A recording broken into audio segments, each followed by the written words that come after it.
चलिए, I am sharing my screen.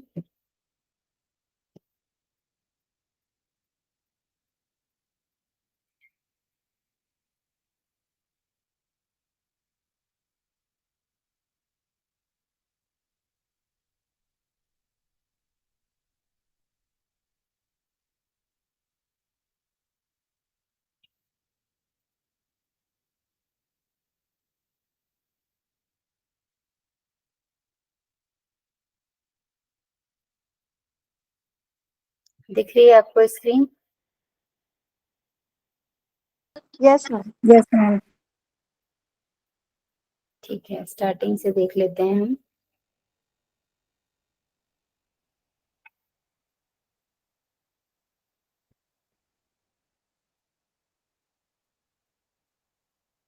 तो आपने टीचिंग के बारे में काफी कुछ पढ़ा है। दूसरे जो पेपर 1 है आपका, इसमें specially it deals with the teaching, how the teaching skill should be in a teacher to teach yoga.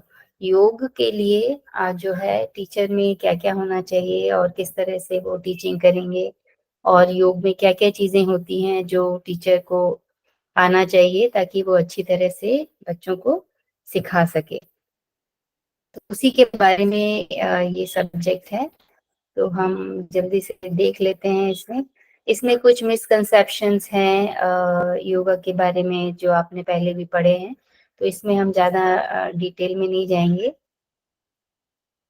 आगे चलते हैं। अच्छा, इसमें जो मेन चीज है, जो योगिक प्रैक्टिसेस हैं, जितनी भी मतलब प्रैक्टिकली जो आप कराते हैं, उनके बारे में है कि दे आर क्लासिफाइड एज आसन, प्राणायाम, बंध मुद्रास, क्रिया, मेडिटेशन एंड जो एटीट्यूड ट्रेनिंग प्रैक्टिस होती है उसके बारे में है ये। तो मतलब जैसे बहुत सारे जो टेक्स्ट आपने पढ़े होंगे उसमें अलग अलग तरह से जो लिम्स हैं या पार्ट्स हैं या जितने भी तरह से हम प्रैक्टिसेस करते हैं योग में, वो सब अलग अलग तरह से दिया हुआ है। लेकिन जब हम प्रैक्टिकली योग करते हैं तो उसका जो सीक्वेंस है वो इस तरह से है कि उसमें आप जो है आसन करेंगे, उसके बाद में फिर प्राणायाम करेंगे, फिर बंध एंड मुद्रास। तो ये जो क्लासिफिकेशन का सीक्वेंस है ये आपको याद रखना है, क्योंकि ये कई बार पूछ लेते हैं कि भाई किस किस सीक्वेंस में जो है प्रैक्टिसेस करते हैं, या किस तरह से जो क्लासिफिकेशन है या उनको डिवाइड जो है वो किस तरह से इनका डिवीजन किया गया है। तो आपको ये ध्यान में रखना है कि पहले आसन है, फिर प्राणायाम है, फिर बंध मुद्रा है, फिर क्रियाएं हैं। क्रियाएं में जो शोधन क्रियाएं जो 2-3 करते हैं, जैसे कपालभाति है या फिर अग्निसार है, इस तरह से। और फिर मेडिटेशन पोस्चर, जो ध्यान हम करते हैं 5 मिनट, 10 मिनट या जितना भी समय है उस हिसाब से। और फिर है ये एटीट्यूड ट्रेनिंग प्रैक्टिस, अभिवृत्ति प्रशिक्षण अभ्यास, इसको हिंदी में बोला गया है कि किस तरह से आप इन अभ्यासों का प्रशिक्षण जो है वो देंगे। तो इस तरह से इसका क्लासिफिकेशन है। और इसमें एक और क्लासिफिकेशन जो है वो इम्पोर्टेंट है कि आसनास को कितने पार्ट्स में डिवाइड किया गया है। तो जो ये बुक है इसके हिसाब से आसन को 3 पार्ट्स में डिवाइड किया गया है, मेडिटेटिव, कल्चरल एंड रिलैक्सेटिव। तो ये आपको याद रखना है, इसका सीक्वेंस याद रखना है कि 3 पार्ट्स जो हैं वो हैं आसन के। तो पहला जो है वो ध्यान या धारणात्मक आसन आप कह सकते हो। फिर है संवर्धनात्मक। संवर्धनात्मक का मतलब है जहाँ पे जो बहुत सारे पोस्चर्स हम करते हैं, स्ट्रेचिंग करते हैं, है ना, किसी पर्टिकुलर पार्ट पे, किसी पर्टिकुलर मसल पे जो है स्ट्रेच आता है, तो वो सारे आसन जो हैं वो संवर्धनात्मक आसन में आएंगे। और फिर रिलैक्सेटिव पोस्चर्स, मतलब कि शिथिलात्मक आसन जिसको बोलेंगे। अब आप ये बताइए कि 1-2 मेडिटेटिव पोस्चर बताइए मुझे, कौन से हैं जिसमें हम मेडिटेशन करते हैं, ध्यान करते हैं, प्रार्थना करते सिद्धासन, पद्मासन। हैं। स्वस्तिका। स्वस्तिकासन। स्वास्तिकासन, बिल्कुल। लेकिन कभी यदि वज्रासन पूछा जाए कि वज्रासन इसमें आएगा कि नहीं, तो क्या बोलेंगे आप? आएगा, आएगा मैम। आएगा। हाँ, आएगा। वज्रासन का दूसरा नाम सिद्धासन भी तो है।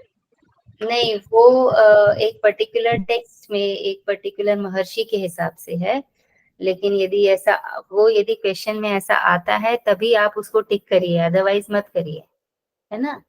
किसने कहा, किस किस बुक में है ये कि वज्रासन को जो है ये कहा गया, बताइए। आठ पोथीटीका में है। हट प्रदीप्ता मैम, उसकी हाँ, द्वितीय तो वो मेंशन करेंगे क्वेश्चन में, तभी आपको वो टिक करना है, अदरवाइज आप नहीं करेंगे, क्योंकि अलग अलग है। ठीक है। अब कल्चरल आसन जो इंग्लिश में है, इसका मतलब है संवर्धनात्मक आसन। तो उसमें 2-4 आसन के नाम बताइए, कौन से होंगे? ऑल और मैम, लाइक सर्वांगासना। हाँ, सब सब चक्रासन, आसन, पूर्णासन, ताड़ासन से ऑल लेके, आसन जिसमें मूवमेंट्स होते हैं हाँ, जिसमें भी एक पर्टिकुलर और स्ट्रेचिंग स्पाइन है। स्ट्रेच होती है। हाँ, मतलब जो मेडिटेटिव पोस्चर्स हैं उनको छोड़ दीजिए, रिलैक्सेटिव पोस्चर्स जो हैं, रिलैक्सेटिव आसन जो हैं उन छोड़ दीजिए।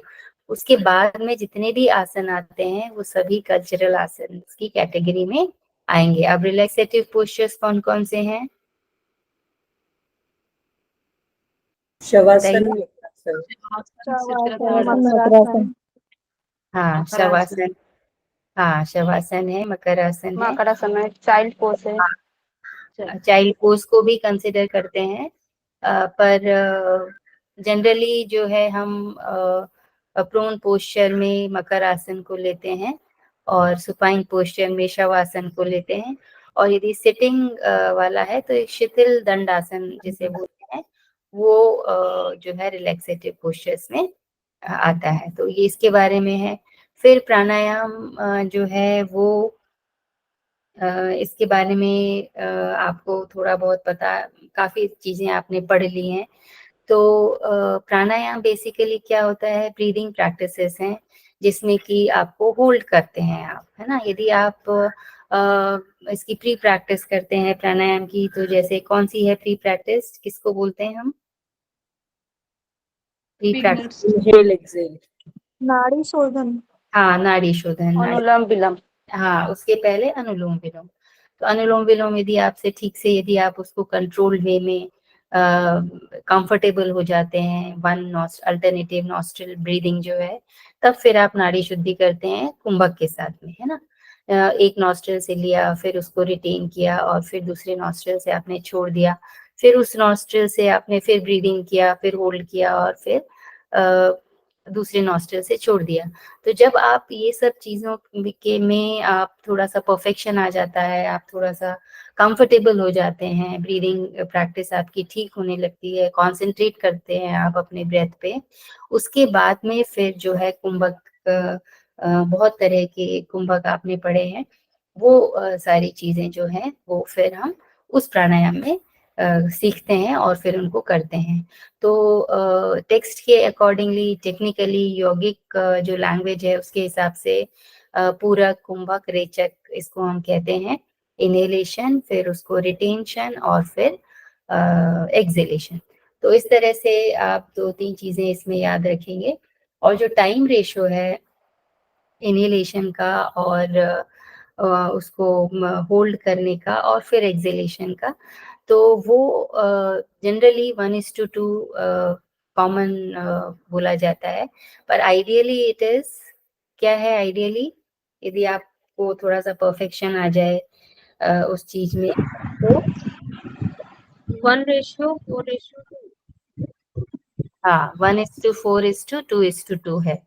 तो इसका ये मतलब है कि आपने जैसे कितने भी सेकेंड्स में आपने इनहेल किया, उसका 4 टाइम्स आप उसको कुंभक लगाइए, मतलब कि उसको आपको होल्ड करना है ब्रेथ को, और जितना आपने इनहेल में टाइम लिया उसके डबल टाइम में आप उसको एक्सहेल करेंगे, और उसके बाद में उतना ही टाइम आपको ब्रेथ को बाहर रोकना है, बाह्य कुंभक जिसको बोलते हैं, और उसके बाद में फिर आप इनहेल करेंगे। तो इस तरह से ये रेशो है, कई बार ये पूछ लेते हैं। और जो मेन पर्पस है प्राणायाम का वो क्या है बेसिकली, कि आपकी एक तो नाड़ियां शुद्ध हो जाती हैं, और आप में आपका जो चित्त है वो शांत हो जाता है। आपका जो मेन मकसद है योग का, ध्यान, मेडिटेशन, है ना, ताकि आप बाकी बाहरी चीजों से अपने आप को डिटैच करके और इंटरनली आप जर्नी करें। तो उसके लिए ब्रेथ का कंट्रोल होना बहुत जरूरी है। आपके दिमाग में जो बहुत सारे विचार और थॉट्स जो चलते रहते हैं, उनका जो है कंट्रोल होना, या उनका एक तरह से सटल होना बहुत ज्यादा जरूरी है। The main purpose of pranayam is to gain control over the autonomous nervous system, and through it, the mental function you can control. You have, proper uh, way to control your emotions, your thoughts, और इसी से फिर concentration जो है वो बढ़ता है। Breath पे कंट्रोल होना, अपने इमोशंस पे कंट्रोल होना, थॉट्स पे कंट्रोल होना, ये जो है प्राणायाम के से ही जो है वो पॉसिबल है। तो हायर जो यौगिक प्रैक्टिसेस हैं उनके लिए प्राणायाम इज मस्ट।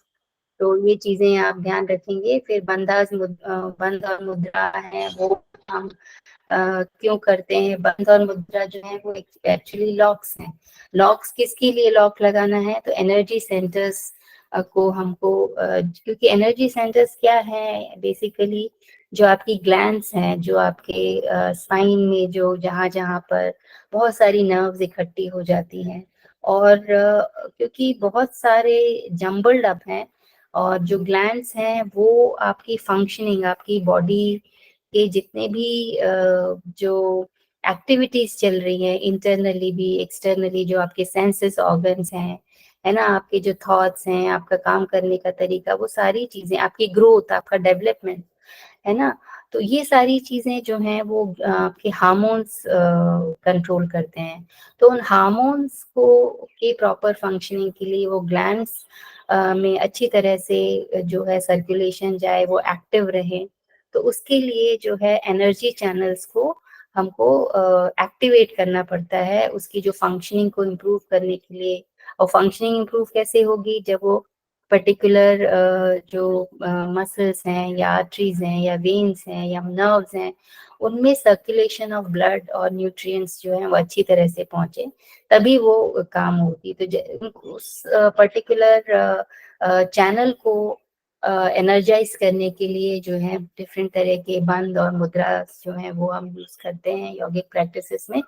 तो इसलिए ये मतलब कुछ जो बेसिक फंक्शन है वो इस सब्जेक्ट में आपको पूछ सकते हैं। सो जो है circulation and nutrition by pressure manipulations and contribute to the general health and emotional stability, ये आप कह सकते हैं। बंध एंड मुद्रा के बीच में क्या डिफरेंस है? तो इसमें जो है ब्रीदिंग इन्वॉल्व है थोड़ा सा, और actually mudras that are used in pranayam are usually called bandhas because they bind and channelize a particular nervous activity in a particular place or direction। क्योंकि वो जो है वो एक particular direction में एक particular कहना चाहिए पॉइंट से, जैसे कि यदि हैंड्स का मुद्रा है, या पर्टिकुलर बॉडी पोस्चर पे आप मुद्रा लगाते हैं, तो उस समय पे उस जो भी उस पोस्चर में जो भी part of the body involve है, उसमें जो है एनर्जी का चैनलाइजेशन जो है वो बढ़ता है, और फ्लो बढ़ता है, और वहाँ पे जितने पार्ट्स हैं वो अफेक्ट होते हैं।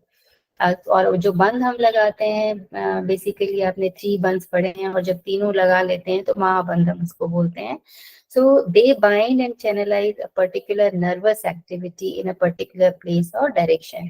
जैसे कि आपने उद्यान बंध लगाया तो विशुद्धि चक्र पे अफेक्ट पड़ता है ना। इसमें जितने भी नर्व्स जो कनेक्ट होते हैं, because neck is the portion which connects your brain head to the entire body. यदि ये नेक पे यदि कुछ प्रॉब्लम आती है, या फिर जो आपका थायराइड ग्लैंड भी इसीलिए बहुत इम्पोर्टेंट है आपके ग्रोथ डेवलपमेंट के लिए, क्योंकि ये जो है पूरा जो बॉडी का कंट्रोल है वो आपके ब्रेन के पास है, और जो पूरी बॉडी है वो नेक के नीचे है। तो ये दोनों का कनेक्शन प्रॉपर हो, इसलिए जो है 3-4 तरह के जो बंध हैं वो लगते हैं। जालंधर बंध सबसे जो कहते हैं ना 16 आधार को 16 जो बेस है उनको स्ट्रॉन्ग करता है ना। उद्यान बंध जो है आपका मणिपुर चक्र, जो आपकी पूरी अग्नि है शरीर की, जो एनर्जी है उसको कंट्रोल करता है। और मूल बंध जो है वो आपका जो बेस है सारे सिस्टम का, आपका रिप्रोडक्शन, एक्सक्रीटरी सिस्टम, तो उन सबको कंट्रोल करता है। तो इस तरह से ये तीनों बंध जो हैं ये बहुत मतलब इम्पोर्टेंस रखते हैं यौगिक प्रैक्टिसेस में। एंड ये चीजें जो है मतलब एक जनरल कंसेप्ट आपके पास में होना चाहिए। क्रियाज जो है आपने पढ़ी है, षट क्रियाएं होती हैं, कौन कौन सी होती हैं, किस किस का क्या क्या फंक्शनिंग है, ये आपको सबको पता है। तो बेसिकली क्लिनजिंग प्रोसेसेस हैं, और बहुत सारी क्रिया करके हम जो है अपना नेजल पैसेज जो है, या फिर अपना लंग्स है, अपना हार्ट है ना, गैस्ट्रो इसोफेगल जो आपका पूरी एलिमेंट्री कैनल है, और रेक्टम है आपका, है ना, इंटेस्टाइनल पोर्शन है, इन सबको क्लेंस करते हैं। क्योंकि इंटरनली यदि आपके मल जो यदि जमा है, तो आप कोई भी प्रैक्टिस अच्छी तरह से नहीं कर सकते हैं। और साथ में यदि कुछ मौसम में इधर उधर परिवर्तन होते हैं, तब आप जल्दी से कोई भी बीमारी कैच कर लेते हैं, और फिर सारी जो आपके जो सिस्टम है वो इससे डिस्टर्ब हो जाता है, डिसीज हो सकती है, आपको कोई भी रोग हो जाता है, तो आपकी जो प्रैक्टिसेस हैं वो सारी की सारी डिस्टर्ब हो जाती है इसमें। तो ये चीज जो है वो आपको थोड़ा सा ध्यान में रखना है इसमें, कि मतलब बेसिक क्या है ये चीज बस। फिर मेडिटेशन है, मेडिटेशन में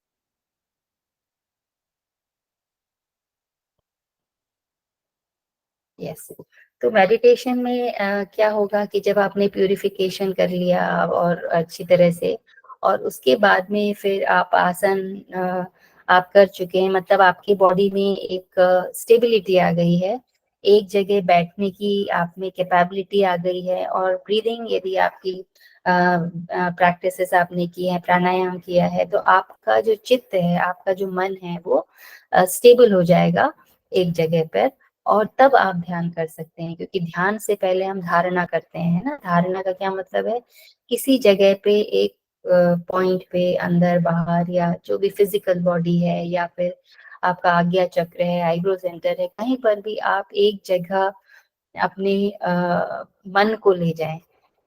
यही हम करते हैं मेडिटेशन में। तो वो कब करेंगे, जब आपके इमोशनल और आपकी जो थॉट्स हैं वो सेटल हो जाएं, वो मतलब बहुत ज्यादा वेरी ना करें, और फिजिकली भी आप स्टेबल हैं, मेंटली भी आप स्टेबल हैं प्राणायाम से, आसन से, तब। और शुद्धि क्रिया आपने कर रखी है, मतलब क्लिनजिंग प्रोसेस है आपके, जो इंटरनली जो भी मल है वो आपने सब बाहर निकाल दिए, मतलब प्यूरिफाइड हैं आप। तो उस केस में एक जो मेडिटेशन है वो बहुत अच्छे से होता है। तो फिर आप अपने जो है मेंटल फंक्शन को एक तरह से कंट्रोल कर सकते हैं, या फिर उसको cessation word is better than control, किसी आपकी जो सारी हेल्प होती है, what we call senses from the external object, complete oblivion to the external environment, and then it's a inward journey, you can say। अंदर आपको उतर के, और अंदर जो है अपने बारे में या जो भी चीजें हैं वो चीज आप फिर अचीव कर सकते हो। So actually it is you can say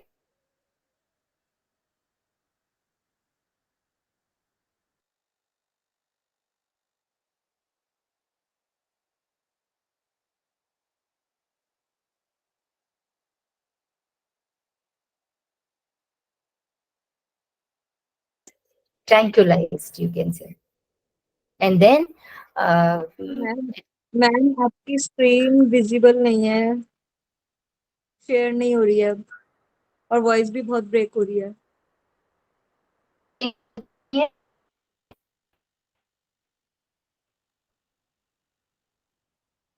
hello, yes ma'am. Ma'am आवाज ही नहीं आ रही है आपकी। आवाज नहीं आ रही है, अब आ रही है? अभी आई। Not clear, ma'am. You are not presenting also.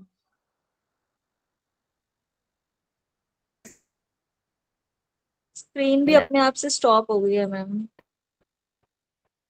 क्या स्टॉप हो गया? स्क्रीन प्रेजेंट कर रहे थे ना आप, वो भी स्टॉप हो गया, अब नहीं हो रहा स्क्रीन प्रेजेंट। नहीं, अभी तो मैंने स्टॉप किया है जब आपने कंप्लेन किया तो। काफी देर पहले हो गया मैम, आपके करने से पहले ही हो गया है। अच्छा, अभी शो हो रहा है मैम। अब हो रहा है? यस आवाज आ रही है? Yes ma'am. तो कहाँ तक सुना आपने? मेडिटेशन मैंने कंप्लीट कर दिया। मेडिटेशन सुना कि क्या प्रैक्टिस है, कैसे करना, क्या करना, मेडिटेशन के बारे में समझ आया? मैम एक बार हेलो, रिपीट कर दो प्लीज। हाँ, एक बार उसी रिपीट टाइम कर में दो। वॉइस ब्रेक हो रही थी। वॉइस ब्रेक हो गई थी। अच्छा, तो चलिए एक बार और हम कर लेते हैं। तो meditation practice will do after asana, after pranayama and kriya. तो 3 एस्पेक्ट से we have to first stabilize our body, stabilize our mind, and then internally purified our system, and then the fourth process is meditation. Meditation कब करेंगे हम? जब हम आसन से अपने आप को फिजिकली स्टेबल कर सकें एक पोस्चर में, ठीक है? क्योंकि मेडिटेशन जो है इट्स अ लॉन्ग, मतलब जो पहले किया जाता था वो बहुत टाइम तक किया जाता था, लेकिन एटलीस्ट आप 20 मिनट्स या 30 मिनट्स एक ही पोस्चर पे बैठ सकें, इसके लिए भी एक प्रैक्टिस की जरूरत होती है। तो स्टेबिलिटी फिजिकली हम आसन से लेंगे, मेंटल स्टेबिलिटी हम प्राणायाम से लेंगे, और ये दोनों जब हम कर लें तो इंटरनली यदि आप में आपका सिस्टम यदि सही नहीं है तो वो आपको अलाउ नहीं करता कि आप इतने टाइम तक एक जगह पे बैठ सके और जो है सभी चीजों से डिटैच होके मेडिटेशन कर सकें। तो इसलिए जो है ये मेडिटेटिव पोस्चर के लिए इसके पहले हम क्रियास करते हैं। क्रिया करने से जो है हमारी इंटरनली जो भी एलिमेंट्री कैनल है, लंग्स है, नेजल पैसेज है, सारा जो इंटेस्टाइनल जितना भी मल है, जितने भी टॉक्सिन्स हैं, वो we have to you know externally or internally we have to pure ourselves, and then we'll sit for meditation. Because the basic principle of meditation is to develop internal awareness. हम अंदर जो है एक अपने अंदर जो है वो झांक के देखते हैं, अपने अंदर जितने भी चाहे आप कह लें कि फिजिकल गंदगी हो या मेंटल गंदगी हो, उस सब से हम अपने आप को प्योर करने की कोशिश करते हैं। बाहर जितने भी चीजें डिस्टर्बिंग एलिमेंट्स हैं, उनसे अपने आप को डिटैच करने की कोशिश करते हैं, एंड देन जो है हम एक तरह से हमारा जो मेंटल रिलैक्सेशन है, मेंटल पीस है, कामनेस है, वो आती है। That's why it is a great tranquilliser. ठीक है? Then attitude training practices. तो ये एटीट्यूड ट्रेनिंग प्रैक्टिसेस ये इंडिविजुअल जो हमारी कहना चाहिए कि मॉरल प्रैक्टिसेस हैं, जो हम अपने खुद के लिए भी करते हैं और समाज के लिए, सोसाइटी के लिए भी करते हैं, जिसको कि पतंजलि ने सबसे पहले रखा, महर्षि पतंजलि ने। और यम एंड नियम के बाद उन्होंने फिर जो है वो प्रैक्टिसेस शुरू की। तो ये जो एटीट्यूड ट्रेनिंग प्रैक्टिसेस है, they are also a part of yogic practices.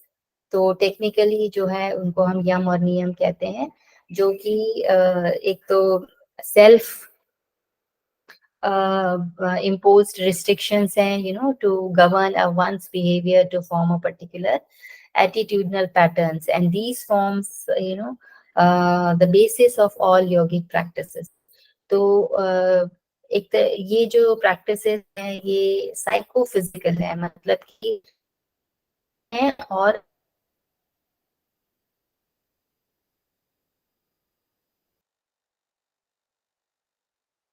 Practices हैं, तो इसमें कुछ रिस्ट्रिक्शन,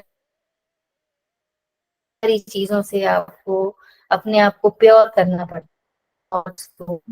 ब्रेकिंग है अगेन। फिर से ब्रेक हो रही है? Yes ma'am.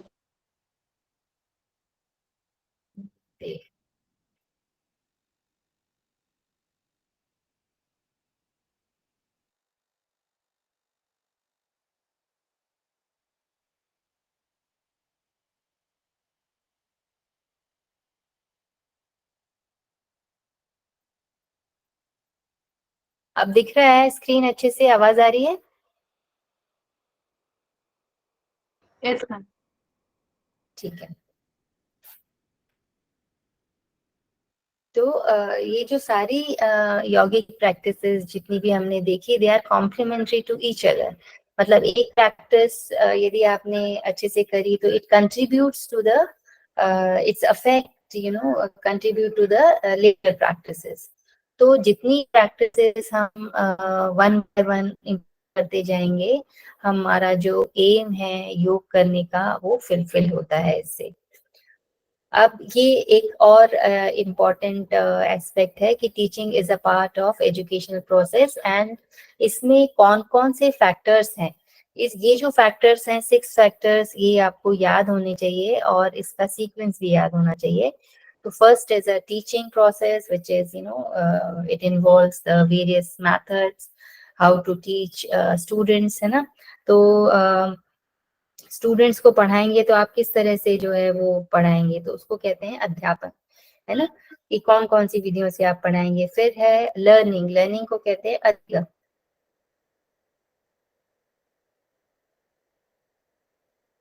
से करें, प्रक्रिया करें, ताकि आप जो है वो सिखाएं। फिर इसमें जो 2 लोग इन्वॉल्व हैं वो है टीचर और स्टूडेंट। तो टीचर जो है वो क्या है, a person who directs the process.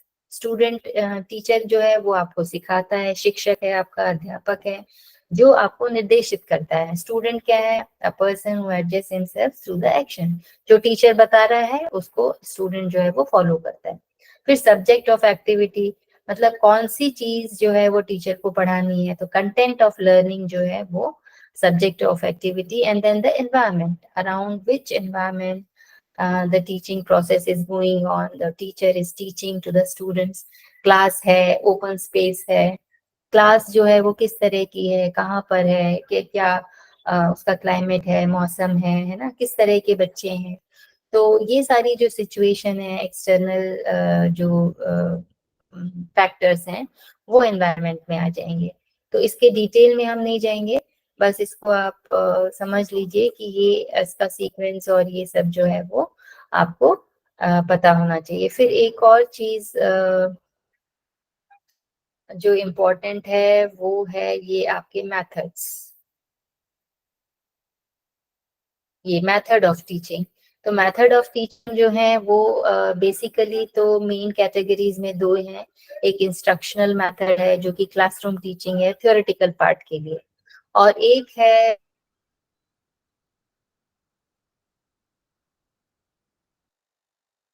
Practicals के। एक जो है वो आप फील्ड में जो प्रैक्टिकली डेमोन्स्ट्रेट करके जो स्टूडेंट्स को सिखाते हैं वो एक मेथड है। तो इस तरह से जो है 2 मेथड्स जो है वो 2 अप्रोचेस हैं बेसिकली। इसके अलावा traditionally there have been 2 approaches towards successful teaching. कौन कौन सी हैं? फर्स्ट जो है वो टीचर सेंटर्ड अप्रोच है, सेकंड जो है वो स्टूडेंट सेंटर्ड अप्रोच है। क्वेश्चन जनरली आता है कि प्रेजेंट में जो है वो कौन सा सेंटर्ड है और प्रीवियस में था वो कौन सा था। तो प्रीवियसली जो पास्ट में जो भी मेथड्स यूज किए गए गुरुकुल के और आश्रम के, वो टीचर सेंटर्ड अप्रोच थे। was the main method in the past, even in yoga और बाकी सारे फील्ड में भी, क्योंकि टीचर जो सिखाता था वही बच्चे सीखते थे। हाँ, कहीं कहीं पर ये है कि वो इंटरैक्टिव होते थे, है ना, बच्चे और जो है शिक्षक और छात्र एक दूसरे से सीखते थे, लेकिन बेसिकली टीचर सेंटर्ड ही हम उनको बोलते हैं। और today it's a scientific thoughts which focuses its attention on and emphasizes the student teacher centered approach। Student को ध्यान में रखकर, उसकी चीजों को ध्यान में रखकर, उनकी जो है नेचर को, या कहना चाहिए कि एज के हिसाब से और बाकी सारे फैक्टर्स मिला के, और एक पर्टिकुलर रूल्स और रेगुलेशन फॉर्म करके फिर जो है स्टूडेंट्स को सिखाया जाता है। तो आज का जो मेथड है, it is involve this student centered approach। So क्योंकि it is based on the it takes the consideration of the needs of the student को क्या चाहिए, किस तरह से उनको सिखाया जाए, किस तरह से वो सीख सकें, तो सब चीजें जो है स्टूडेंट सेंटर्ड है, इसलिए स्टूडेंट सेंटर्ड है ये। और मेथड ऑफ टीचिंग जो है वो कौन कौन सी है वो भी हम देख लेते हैं। तो बेसिक मेथड्स ये भी आपको याद रखना है। लेक्चर मेथड में टीचर जो है वो लेक्चर देता है क्लास में और स्टूडेंट जो है वो सुनते हैं। रिस्पॉन्स टू इंस्ट्रक्शन मेथड मतलब इसमें ये है कि teacher gives the instructions and then the students follows and then student respond to the instructions of the teacher in the same way। मतलब ये इंटरैक्टिव टाइप है कि यदि टीचर ने कुछ सिखाया तो बच्चों से वो पूछते हैं या बच्चे खुद भी बता सकते हैं, है ना। इस तरह से इंटरैक्टिव दोनों तरफ से जो है वो टीचिंग होती है। और फिर है इंडिविजुअलाइज्ड इंस्ट्रक्शन मेथड। इसके जो हिंदी में वर्ड्स हैं अध्यापन विधियों के, एक तो ये अभी तक का तो समझ में आ गया होगा। तो लेक्चर मेथड को जो है वो व्याख्यान विधि बोलते हैं, है ना। जो इंटरैक्टिव है उसमें निर्देशन और अनुक्रिया, मतलब टीचर ने इंस्ट्रक्शंस दिए, टीचर ने अपना लेक्चर बताया या अपना नॉलेज शेयर किया, तो रिटर्न में जो स्टूडेंट्स रिएक्ट करते हैं उस लेक्चर का, तो ये दोनों तरह से टू वे एक तरह से विधि है। तो निर्देशन अनुक्रिया विधि हो गई है। और फिर है जो व्यक्तित्व क्या बोलते हैं, व्यक्तित्व निर्देशन विधि है ना, इंडिविजुअलाइज्ड इंस्ट्रक्शनल मेथड। तो इसमें इट इज हाईली इंडिविजुअलाइज्ड का मतलब ये है कि बहुत सारे मेथड से this education is provided by the different means for individual differences within the pattern of the group structure। एक ग्रुप बनाया और उसके बाद में उस ग्रुप के लिए एक तरह से एक अलग से इंस्ट्रक्शन मेथड, मतलब कि उस ग्रुप में किस तरह के बच्चे हैं, किस तरह का उनका इंटेलेक्चुअल लेवल है, किस तरह से वो पढ़ सकते हैं, उसको ध्यान में रखकर फिर जो है वो टीचर अपना लेक्चर प्लान करता है। तो क्योंकि प्रयास इसमें ये किया जाता है कि छोटे ग्रुप यदि आप बना लें तो ज्यादा अच्छी तरह से जो है वो बच्चों की कैपेसिटी के हिसाब से, है ना, उनका जो लेवल है उससे फिर टीचर जो है अपना लेक्चर प्लान करता है। फिर फोर्थ है जो है वो है समूह चर्चा। इसमें जो है एक देखिए और फिर बच्चों का खुद का अपना कि वो सोचते हैं, थोड़ा सा होमवर्क करके आते हैं, थोड़ा सा अपना प्रिपेयर करके आते हैं, and then they discuss the things with themselves.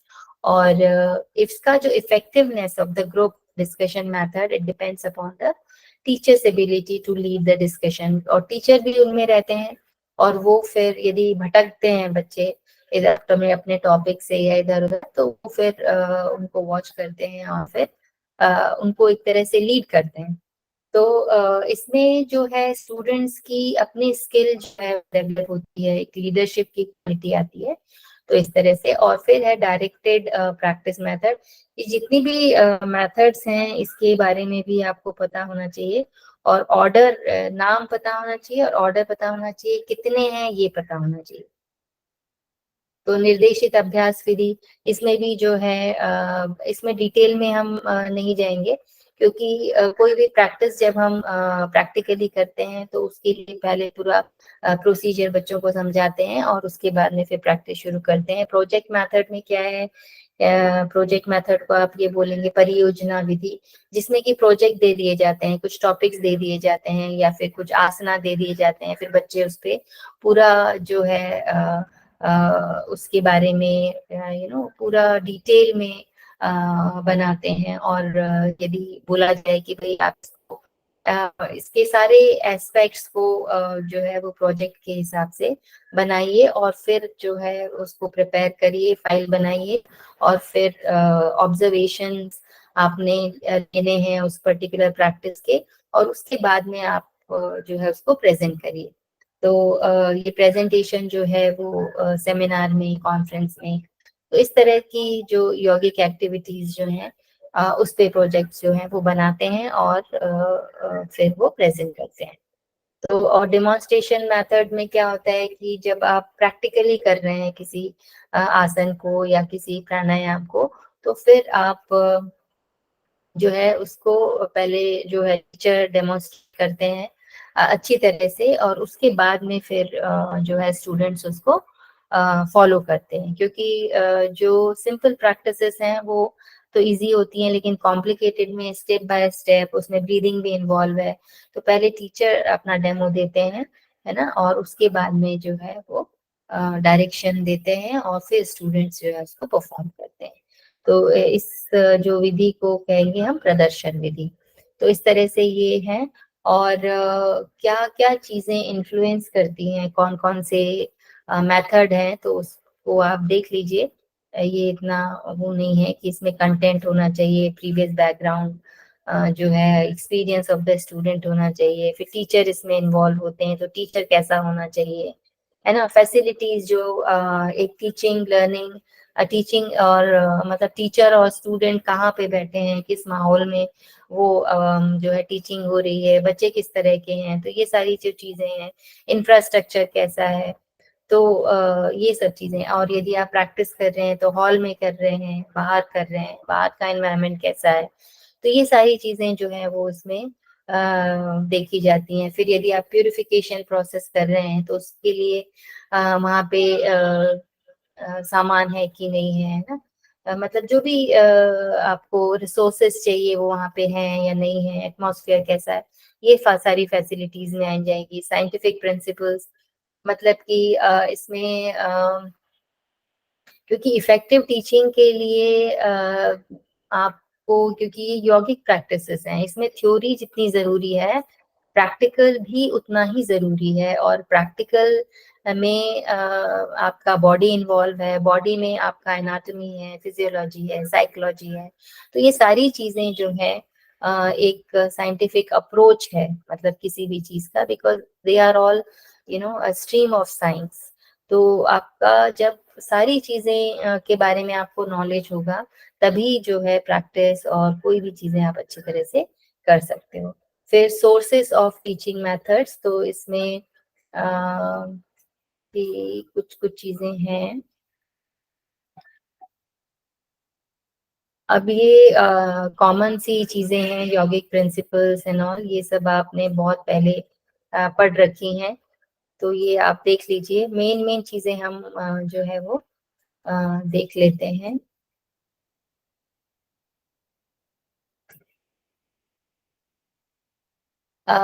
इसमें एक क्वेश्चन इस पे भी आता है कि जो स्टूडेंट्स हैं वो जो है वो किस तरह से आप उनका ग्रुप मैनेजमेंट करेंगे, क्लास मैनेजमेंट करेंगे। तो उसके लिए जो है ये क्वेश्चन आ सकता है कि भाई आप किस तरह से स्टूडेंट्स को ग्रुप में डिवाइड करेंगे, या किस तरह से उनको अलग अलग करेंगे, सेपरेट करेंगे। क्योंकि बहुत सारे जो जगहों पे बहुत सारे लोग प्रैक्टिस के लिए आ रहे हैं, तो सबको आप एक ऐसी प्रैक्टिस नहीं करा सकते। तो उसके लिए कैसे डिवीजन करेंगे? बिगिनर्स ग्रुप अलग बनाएंगे, एक्सपीरियंस और एडवांस ग्रुप अलग बनाएंगे। एज ग्रुप के हिसाब से आप कर सकते हैं। स्कूल चिल्ड्रन है उनके लिए आप अलग प्रैक्टिस डिजाइन करेंगे। स्पेशल अटेंशन ग्रुप यानी कि एल्डरली पीपल हैं या कोई किसी को कोई पर्टिकुलर डिसीज है, तो उस तरह से आप ग्रुप बनाएंगे। तो ये भी आप याद रखिए कि 4 टाइप से जो है इसका क्लासिफिकेशन आप करेंगे।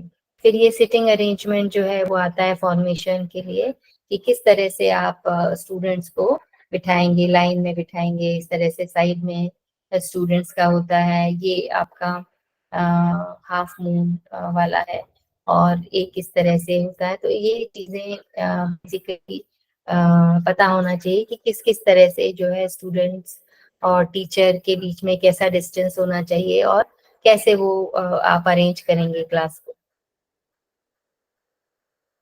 इसमें फिर क्वेश्चन आंसर सेशन और ये सब चीजें हैं। अब एक क्वेश्चन इसका ये भी आता है कि जो एड्स हैं टीचिंग के लिए किस किस मेथड्स को, या मेथड्स तो हमने देख लिए, किन किन एड्स को यानी किस किस की हेल्प से आप टीचिंग कर सकते हैं। तो उसके लिए बहुत सारी चीजें आपको दे देंगे और फिर जो है वो आपको सिलेक्ट करना पड़ेगा ABC या CDE इस तरह से। तो उसमें कौन कौन सी चीजें हैं वो यदि आपको पता है तो आप ग्रुप अच्छे से बना सकते हैं। तो जैसे ब्लैक बोर्ड जरूरत है, बुलेटिन बोर्ड आजकल जो चल गया है, स्मार्ट बोर्ड, उससे पढ़ाते हैं। ग्राफिक डिवाइसेस हैं, मतलब आप ग्राफिकली उनको इलस्ट्रेट करके पढ़ा सकते हो। टेक्स्ट बुक से पढ़ा सकते हो, मैग्नेटिक बोर्ड्स आते हैं उनसे पढ़ा सकते हो। मॉडल्स जो हैं वो जो फिजिकल मॉडल्स हैं पर्टिकुलर पोस्चर्स के, उसके थ्रू आप उनको पढ़ा सकते हो। ओवरहेड प्रोजेक्टर्स, यदि आपके पास स्लाइड है या PPT है तो आप ओवरहेड प्रोजेक्टर से स्क्रीन पे डिस्प्ले करके पढ़ा सकते हो। वॉल पोस्टर्स या चार्ट बना के पढ़ा सकते हैं। यौगिक पोस्टर के पिक्चर्स आप डिस्प्ले कर सकते हो। और यदि दूर हैं बच्चे तो या फिर टेप रिकॉर्डर से या ग्रामोफोन से या लाउड स्पीकर से कोई आपको म्यूजिक बताना है या मेडिटेशन कराना है, गाइडेड मेडिटेशन, है ना, या फिर कोई भी प्रैक्टिस करानी है, तो इन एड्स की तरफ से आप म्यूजिक की हेल्प से या किसी और एक्सपर्ट के जो लेक्चर हैं या फिर उनके इंस्ट्रक्शंस हैं उनको सुना सकते हैं। टेलीविजन, वीडियो, LCD, LED से भी आप पढ़ा सकते हैं। तो ये वेरियस एड्स हैं टीचिंग के लिए, उसको आपको थोड़ा सा देख लेना है। बहुत ज्यादा डिटेल में जाने की इसमें जरूरत नहीं है, ये चीजें आपको पता होना चाहिए। और टीचिंग के लिए आपने ये लेसन प्लानिंग और ये सब शायद दूसरे उसमें भी पढ़ा होगा कि एक जो टीचर है उसको, क्योंकि ये जो योग है इसमें थ्योरी भी है और मतलब एक्सपेरिमेंट नहीं है, लैब नहीं है, लेकिन प्रैक्टिस इन्वॉल्व है। प्रैक्टिस का मतलब है कि ये आपके बॉडी को अफेक्ट करता है, बॉडी के पोस्चर को अफेक्ट करता है। तो उसके लिए आपको एक लेसन प्लान बनाना होता है। एडवांटेजेस क्या है कि आपको आवाज आ रही है ठीक से अभी? हेलो, आ रही है Yes, मैडम, sir. थोड़ी सी ब्रेक भी हो रही थी अभी, आ रही लेकिन अभी। अच्छा, और ये डिस्प्ले दिख रहा है आपको, स्क्रीन दिख रही है? जी मैम दिख रही। अच्छा, ठीक है। तो लेसन प्लान के एडवांटेजेस क्या होते हैं, इस पे भी आ सकता है कि क्या क्या एडवांटेजेस हैं, क्यों लेसन प्लान बनाते हैं। तो इसमें जो मेन चीज है वो ये है कि इसमें जो टीचर जितना देना चाहता है स्टूडेंट को, उसको वो प्रॉपरली प्लान कर सकता है। ऐसे रैंडमली यदि आप पढ़ाने जाएंगे तो आप शायद अपना लेक्चर में उतना कंटेंट जो है वो एक 1 आवर के लेक्चर में नहीं ला सकेंगे यदि आपने उसको प्लान नहीं किया।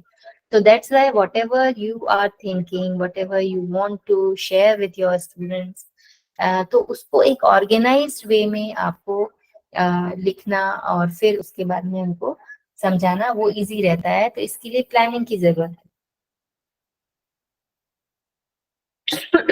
सॉरी। तो इसलिए जो है लेसन प्लान बनाया जाता है, और यदि आप प्रिपेयर्ड हैं अच्छी तरह से, you know your subject, you know what to you know deliver in the class with the students, आपको बच्चों को क्या सिखाना है, यदि आपको ये पता है तो आपके पास एक कॉन्फिडेंस आता है, you know the whole thing very nicely if you are prepared yourself previously. यदि आपने पहले से तैयारी की है तो आप उस चीज को अच्छी तरह से डिलीवर जो है वो कर सकते हो। और इसमें जो टीचिंग प्रोसीजर है, ऑब्जेक्टिव्स हैं, तो उसको ठीक करने के लिए जो है टीचर के का जो माइंड मेकअप है वो अच्छे से हो जाता है। और जो भी मटेरियल आपको चाहिए, जितने भी मटेरियल हमने अभी पढ़े, पहले मैंने अभी बताया आपको, तो वो मटेरियल आप जो है वो यदि प्लान करते हो आप पहले से, तो पहले वो मटेरियल को आप अच्छी तरह से ले सकते हो, संभाल सकते हो, और फिर प्रेजेंट कर सकते हो बच्चों के सामने। तो विदाउट एनी डिस्टरबेंस और एग्जाइटी और प्रेशर, क्योंकि प्रॉपरली आपने सब अरेंज कर लिया है, तो इजीली आप उस चीज को बता सकते हो। तो इसलिए गुड लेसन प्लान के लिए क्या क्या जरूरी है ये हम देख लेते हैं कि ये जो लेसन प्लान है, ये क्वेश्चन आता है कि लेसन प्लान जो है वो कब प्रिपेयर करना चाहिए, बहुत दिनों पहले प्रिपेयर करना चाहिए या इमीडिएटली प्रिपेयर करना चाहिए। तो क्वेश्चन आंसर है कि it should be prepared shortly before use, यानी कि बहुत समय पहले नहीं, थोड़े टाइम पहले आप प्रिपेयर करें। And it should be specific and detail, मतलब जिस चीज का नॉलेज आप देना चाहते हो वही चीज हो, लेकिन उसके बारे में सारी डिटेलिंग हो उसमें। एंड इट शुड टेक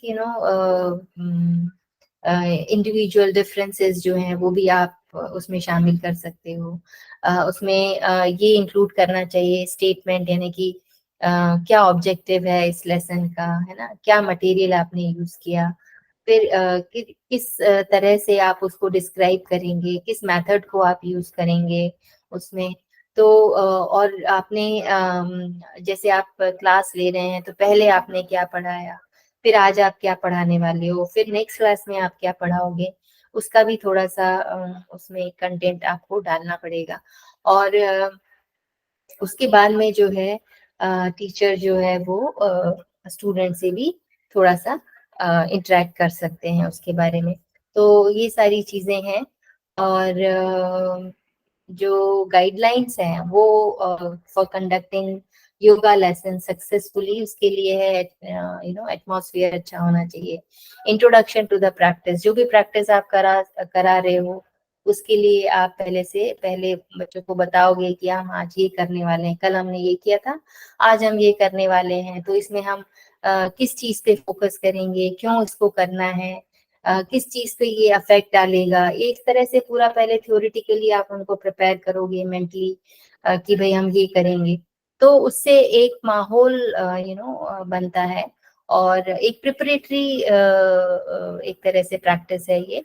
तो इसलिए ये इंट्रोडक्शन देना जरूरी है। उसके बाद में आप डेमोन्स्ट्रेट करोगे उसको, पहले थ्योरी आपने समझा दी, उसके रीजन आपने बता दिए, उसके बाद में यू हैव टू डेमोन्स्ट्रेट कि भाई इसको इस तरह से करना है, step by step. First step ये होगा, सेकेंड ये होगा, थर्ड ये होगा, फोर्थ। जैसे कि आप को सिंपल यदि ताड़ासन करना है तो ताड़ासन में आप पहले आप उसको बताएंगे कि भाई ये स्टैंडिंग पोस्चर है, इसमें फर्स्ट स्टेप जो है वो क्या होगी कि दोनों पैरों को आपको सीधे रख के और खड़े होना है, सीधे खड़े होना है, नेक और बैक को स्ट्रेट रखना है आपको। और उसके बाद में आपको हाथों को कैसे ले जाना है, फिंगर लॉक करना है, सीधे लेके जाना है ऊपर। और फिर जो है आपको पहले आर्म स्ट्रेच करना है, ट्रंक पोर्शन स्ट्रेच करना है, फिर लेग्स को स्ट्रेच करोगे, और फिर धीरे से अपने ब्रीथ को इन करते हुए एक पॉइंट पे फोकस करते हुए आपको हील्स को अप करना है, और फिर थोड़ा सा होल्ड करना है। तो पहले आपने ये पूरा प्रोसीजर उनको थ्योरेटिकली बता दिया, और फिर आप डेमोन्स्ट्रेट करोगे उसको, और फिर उसके जो है डूज एंड डोंट्स आप बताएंगे, बेनिफिट्स बताएंगे, है ना, कॉन्ट्रडिक्शन बताएंगे। तो सारी चीजें जो है पहले थ्योरेटिकली और फिर एनालाइजिंग द प्रैक्टिस, जो भी प्रैक्टिस आपने की है वो जो है वो किस तरह से यूजफुल है, किसको करना चाहिए, नहीं करना चाहिए, क्यों ये हम करते हैं, है ना। तो इस तरह से ये सारी चीजें जो है वो बताना चाहिए। और उसके बाद में स्टूडेंट को आपको टाइम देना है प्रैक्टिस करने के लिए, और हर स्टूडेंट को आपको वॉच करना है। यदि समझ में नहीं आया आपको दोबारा उनको बताना है।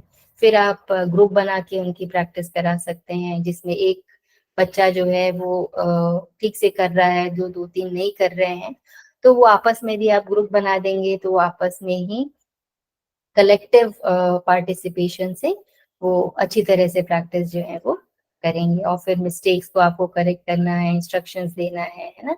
रिपीट भी करेंगे आप डेमोन्स्ट्रेशन, यदि बच्चों को ठीक से समझ में नहीं आता है, और फिर से रिपीट प्रैक्टिस करेंगे, रिपीट डेमोन्स्ट्रेशन करेंगे, और फिर लास्ट में आप उनको रेस्ट करने के लिए बोलेंगे। तो इस तरह से ये सारी चीजें हैं जो जो है आपको ध्यान में रखनी है। अब लेसन प्लान जो है वो किस तरह से बनता है, तो ये इस तरह से इन्होंने एक दे दिया है कि लेसन नंबर आप डालेंगे, डेट डालेंगे, नेम ऑफ द टीचर होगा उसमें, नेम ऑफ द स्कूल या ट्रेनिंग इंस्टीट्यूट जो होगा वो, प्रैक्टिस पहले आपने कौन सी करवाई, वो एम क्या है आपका लेसन प्लान बनाने का, है ना, ऑब्जेक्टिव क्या है। तो ये सारी चीजें, और फिर आपने कौन सी इक्विपमेंट यूज करे हैं, यदि आपने कुछ एक्स्ट्रा जो भी एड्स हमने अभी पढ़े उनमें से यदि कुछ यूज किया है तो ठीक है, नहीं किया है तो आप उस हिसाब से लिखेंगे, है ना। और ये जो है इस तरह से स्टार्ट ऑफ द लेसन आप किस तरह से अपनी क्लास को शुरू करते हैं, तो प्रेयर से करते हैं, तो किस तरह का मेथड आप यूज करेंगे, कैसे वो प्रेयर को स्टार्ट करेंगे, उसका पोस्चर कैसा होगा। उसके बाद में जो है इंट्रोडक्शन टू द एक्टिविटी की किस तरह से सिटिंग अरेंजमेंट होगा आपके क्लास का, वो आपको बनाना पड़ेगा। फिर वर्बली आप इंट्रोड्यूस करेंगे कि कौन सी चीज आपको करनी है, उसके बारे में आप बताएंगे। फिर डेमोन्स्ट्रेट करेंगे, डेमोन्स्ट्रेशन के लिए ये सारी चीजें मतलब कि जो प्रोसीजर है आपको उस पर्टिकुलर आसन का या प्रैक्टिस का, मे बी कोई आसन भी हो सकता है, प्राणायाम भी हो सकता है, मुद्रा बंध भी हो सकता है, कोई क्रिया भी हो सकती है। तो उस तरह से जो है ये आप बताएंगे। और जो है उसके सेलिंग पॉइंट्स बताएंगे कि इसमें आप जो बारीकी है कि आपको जैसे यहाँ पे वक्रासन है, तो आपको फुट अपना जो पैर है वो किस तरह से रखना है, बैठना कैसे है। तो इस तरह से ये सब करके, और फिर यदि आपके पास पिक्चर है तो उनको पिक्चर बताएंगे, नहीं तो फिर आप खुद करके जो है वो इस तरह से बताएंगे कि आपका जो दोनों पैरों की पोजीशन कैसी होगी, हाथों की पोजीशन कैसी होगी, नेक और बैक की पोजीशन कैसी होगी, किस तरह से आपको ट्विस्ट करना है बॉडी को। जरूरी नहीं है कि सारे बच्चे जो हैं फर्स्ट फ्यू प्रैक्टिस में ही इसको कंफर्टेबली कर लें, वो डिपेंड करता है उनकी खुद की फ्लेक्सिबिलिटी पे और बॉडी पोस्चर जो उनका बॉडी का वेट है या जो भी है, तो उसके हिसाब से आप उनको बताएंगे। फाइनल पोस्चर आप करके बता सकते हो, पर जो नहीं पहुंच पा रहा है वो कहाँ तक करे, तो किन चीजों का पहले ध्यान रखे कि कौन सी चीज है। फाइनल पोस्चर पे पहुंचना जरूरी नहीं है, बट कैसे पहुंचना, मतलब फर्स्ट सेकेंड थर्ड स्टेज जो है वो इम्पोर्टेंट है। पहले फर्स्ट को करो, फिर सेकेंड को करो, फिर थर्ड को करो। तो इस तरह से आप डेमोन्स्ट्रेट करेंगे। और इंडिविजुअली फिर आप पहले डेमोन्स्ट्रेट आपने खुद ने कर दिया, फिर आप दूसरों बच्चों को बताएंगे, इंडिविजुअल प्रैक्टिस के लिए उनको टाइम देंगे। तो इस तरह से ये जो है आपका ये मेरे ख्याल से इतना ही सफिशिएंट है आपको करना। यहाँ पे कुछ प्रैक्टिसेस इन्होंने बताई हैं। हाँ, ये एक चीज और आती है आपके इसमें, ये जो 4 प्रैक्टिसेस हैं, उद्यान बंद, अग्निसात, कपालभाति और नौली, क्योंकि ये जो सारी प्रैक्टिसेस हैं ये आपके एब्डोमिनल रीजन से रिलेटेड हैं। तो इसमें डिफरेंसेस और क्या कहते हैं सिमिलैरिटीज क्या हैं, ये कई बार पूछ लेते हैं, तो वो हम देख लेते हैं एक बारी। और फिर हम अपना लेक्चर खत्म करेंगे। तो जो कॉमन है इन 4 प्रैक्टिसेस में, मैं क्वेश्चन अभी नहीं पूछ रही हूँ क्योंकि उसमें फिर टाइम जाएगा। तो ये जो सारी जो प्रैक्टिसेस हैं, चारों प्रैक्टिसेस, उद्यान बंद है, अग्निसार है, कपालभाति और नौली, सो सारी ही जनरली सिटिंग पोस्चर्स में, सिटिंग पोजीशन में हम करते हैं। और ये जो है ये जो नौली है वो उत्कट आसन में भी करते हैं, पर सिटिंग में भी कर सकते हैं, उत्कट आसन में भी करते हैं, जैसे उद्यान बंदी उत्कट आसन में भी लोग लगाते हैं। और लेकिन ये अग्निसार भी लोग उत्कट आसन में करते हैं, लेकिन कपालभाति जनरली बैठ के जो है वो करते हैं। And all the practices have an exhalatory retention phase except kapalbhati. Kapalbhati में क्या होता है कि हम फोर्सफुल एक्सिलेशन करते हैं, हम रिटेन नहीं करते, हम बंद नहीं लगाते। लेकिन जो तीनों अग्निसार में हम बंद लगाते हैं, है ना, मतलब कि ये बाह्य कुंभक लगाते हैं हम एक्सेल करके। उद्यान बंद भी जनरली एक्सेल करके होता है, और नौली भी एक्सेलेशन के बाद, मतलब कि बाह्य कुंभक के बाद में हम ये प्रैक्टिस करते हैं। लेकिन कपालभाति में जो है वो ब्रेथ रिटेंशन कुंभक हम नहीं लगाते हैं, बट फोर्सफुली एक्सेलेशन हम करते हैं। और एब्डोमिनल मसल्स पे जो है उस पे पूरा जो इफेक्ट आता है इन चारों प्रैक्टिस का वो आता है। और इन सब में ही जो पेरिस्टालिक मूवमेंट है वो जो इंटेस्टाइन का है, हमारा स्मॉल इंटेस्टाइन, लार्ज इंटेस्टाइन में जो आपका फूड है वो धीरे धीरे जो है वो आगे की तरफ खसकता है। तो वो जो मूवमेंट है वो इससे बेटर होता है, प्रमोट करती हैं ये प्रैक्टिसेस उसको। अब उद्यान और अग्निसार, ये सारी प्रैक्टिसेस पता तो है ना आपको? Ma'am okay. अब उद्यान बंद में जो है हम एक्सेलेशन के बाद में जो है जो अपना एब्डोमिनल है रीजन, उसको हम अंदर की तरफ पूरी तरह से जो भी ऑर्गन्स हैं या जो भी है वो टुवर्ड्स अवर स्पाइन लेके जाते हैं, और फिर उस पोस्चर को हम होल्ड करते हैं विथ ब्रेथ। लेकिन अग्निसार में जो है ये होल्ड तो हम करते हैं, लेकिन हम मूवमेंट करते हैं एब्डोमेन का ना, फास्ट मूवमेंट करते हैं। तो ये जो है वो डिफरेंस है, because uddiyana abdominal muscles are kept relax while in agnisar they kept contracted relax, contracted relax, इस तरह से मूवमेंट होता है, अगर है दोनों ही एब्डोमिनल रीजन के लिए। सो जो है जनरली जो अग्निसार है वो near the naval portion, lower abdominal के लिए है, जबकि उद्यान बंद जो है वो अबव एंड बिलो नेवल, मतलब कि होल एब्डोमिनल रीजन को जो है वो पीछे की तरफ पुल करते हैं। तो ये जो है वो डिफरेंस मेनली है। और क्योंकि उद्यान बंद में हम बंध लगाते हैं, बंद का जो है उसमें ये आपका जालंधर बंद लगता है, तो उसमें थोरेसिक रीजन भी इन्वॉल्व है, आपका लंग्स जो है, पूरा ब्रीदिंग सिस्टम इन्वॉल्व है। और अग्निसार में जो है वो आपका पेल्विक डायफ्राम जो है, क्योंकि इसमें भी बंद तो हम जालंधर बंद ही लगाते हैं, लेकिन मूवमेंट होने से जो डायफ्राम है उसका भी मूवमेंट, उस वो मसल भी इम्पैक्ट करती है इस केस में। और कपालभाति में हमने बता ही दिया आपको कि कपालभाति में फोर्सफुल एक्सिलेशन होता है विद एब्डोमिनल मूवमेंट। और जो है ये उद्यान बंद जो है वो आप सिटिंग पोस्चर में भी लगा सकते हैं, और उत्कट आसन में, मतलब थोड़ा खड़ा होके, और उसके बाद में अपने नीज को थोड़ा बेंड करके बॉडी को थोड़ा सा आगे झुकाते हैं, somewhat forward, and you have to place your both palms on just above your knees, अपने जो थाई मसल्स हैं, लोअर थाई मसल्स, वहां पे होल्ड करते हैं अच्छी तरह से, so that your abdominal region will be relaxed and better contraction जो है वो उसमें होता है। तो बट कपालभाति करते हैं लोग, हर पोस्चर में कर लेते हैं, but it is not recommended कि वो खड़े होके की जाए। It is generally we do in sitting posture, by sitting in a particular asana.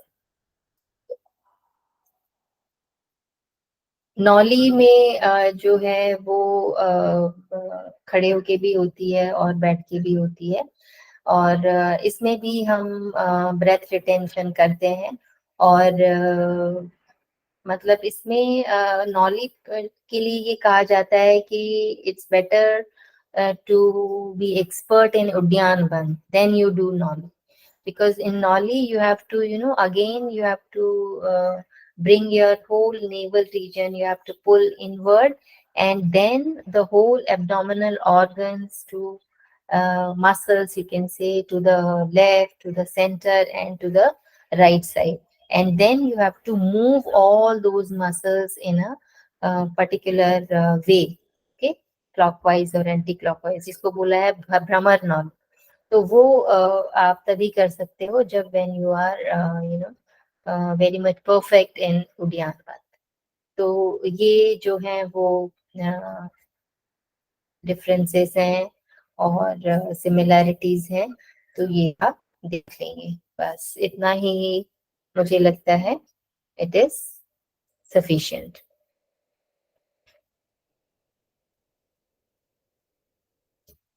और कुछ आपको पूछना है तो आप पूछ सकते हो। Ma'am, can you repeat that sitting arrangement? How many members will be like in a half circular that one?